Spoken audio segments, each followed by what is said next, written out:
ऐसा माना जाता है कि विश्व के कुछ चुनिंदा खतरनाक पेशों में से एक पत्रकारिता का पेशा है। आर्मी और सुरक्षा बलों के बाद अगर किसी पेशे में सबसे ज्यादा असमय मौत का खौफ बना रहता है तो वह यही पत्रकारिता का ही पेशा है। यह बात पुनः एक बार सच साबित हुई जबकि अफगानिस्तान में रिपोर्टिंग के दौरान भारतीय फोटो जर्नलिस्ट दानिश सिद्दीकी की गोली मारकर हत्या कर दी गई। दानिश सिद्दीकी वही पत्रकार थे जिन्हें 2018 में पुलित्जर पुरस्कार से सम्मानित किया गया था और वह भारत में इंडिया टुडे ग्रुप से भी जुड़े हुए थे।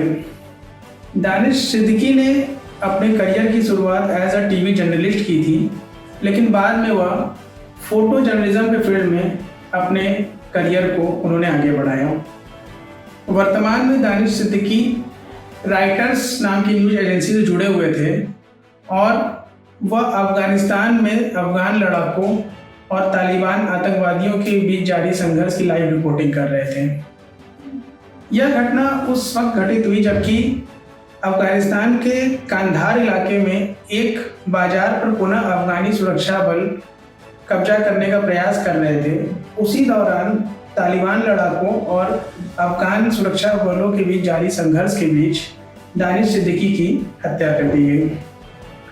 दानिश सिद्दीकी की मौत पर भारतीय सूचना और प्रसारण मंत्री अनुराग ठाकुर ने भी शोक व्यक्त किया है और अफगानिस्तान के प्रधानमंत्री अशरफ गनी ने भी इस मामले में खेद जताया है। हालांकि तालिबान लड़ाकों ने अभी दानिश सिद्दीकी का शव अंतर्राष्ट्रीय रेड क्रॉस सोसाइटी को सौंप दिया और जल्द ही उनके शव को भारत लाया जा सकेगा। यह सारा घटनाक्रम एक तरीके से भारत के लिए भी खतरे की घंटी है, क्योंकि अफगानिस्तान के हालात तेजी से बिगड़ते जा रहे हैं और अफगानिस्तान 90 के दशक के उस अफगानिस्तान की तरफ तेजी से बढ़ता जा रहा है, जबकि अफगानिस्तान आतंकवाद का गढ़ कहा जाता था और पूरे विश्व की आतंकवाद की जो भूमि थी उसका केंद्र जो था अफगानिस्तान था। चाहे तालिबान हो, चाहे अलकायदा हो या ओसामा बिन लादेन जैसे आतंकवादी, इन सब की शरण स्थली यही अफगानिस्तान था।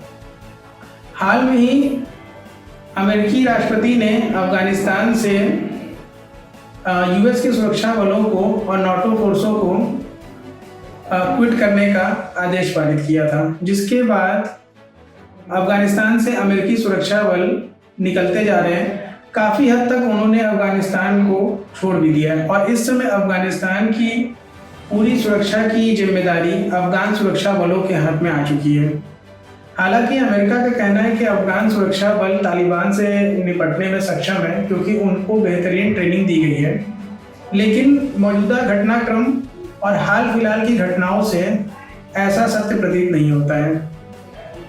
अफगानिस्तान में तकरीबन 80 से 85% भूमि पर पुनः तालिबान लड़ाकों ने या तो कब्जा कर लिया या वो कब्जे के करीब हैं और एक बार फिर से अफगानिस्तान की हालत वैसी ही होती जा रही है जैसी कभी की ओसामा बिन लादेन के समय में अफगानिस्तान की थी। पाकिस्तान को भी इन सारे घटनाक्रम से एक बहुत ही बेहतरीन मौका मिला है कि वो किस प्रकार से अफगानिस्तान में अपना प्रभाव बढ़ा सके, लेकिन इन सारी चीज़ों से भारत का काफ़ी नुकसान हो सकता है। भारतीय पत्रकार की मौत यह अपने आप में दुखद जरूर है, लेकिन अगर इसको बृहद पैमाने पर देखा जाए तो भारत के लिए ये मुश्किलों की शुरुआत भर है। भारत की हजारों करोड़ की परियोजनाएं अफगानिस्तान में इस समय चल रही हैं जो कि तालिबान के निशाने पे हैं और भारत और अफगानिस्तान सरकार के बीच में संबंध काफ़ी अच्छे हैं, लेकिन अगर वहाँ पे किसी भी कारण से तख्ता पलट होता है तो यह कहीं ना कहीं भारत के लिए बहुत बड़ा झटका होगा और पाकिस्तान के लिए एक बहुत ही बड़े फायदे की बात। तो आपको क्या लगता है, क्या भारत को अफगानिस्तान के मामले में डायरेक्ट इंटरफेयर करना चाहिए जैसा कि कभी रूस और अमेरिका ने किया था, या फिर सिर्फ कूटनीतिक प्रयासों से ही इस समस्या का समाधान निकाला जा सकता है? कमेंट करके ज़रूर बताएं और इंडिया न्यूज़ की टीम की तरफ से दानिश सिद्दीकी की मौत का हम शोक व्यक्त करते हैं और उनके पत्रकारिता के जज्बे को सलाम करते हैं। जय हिंद।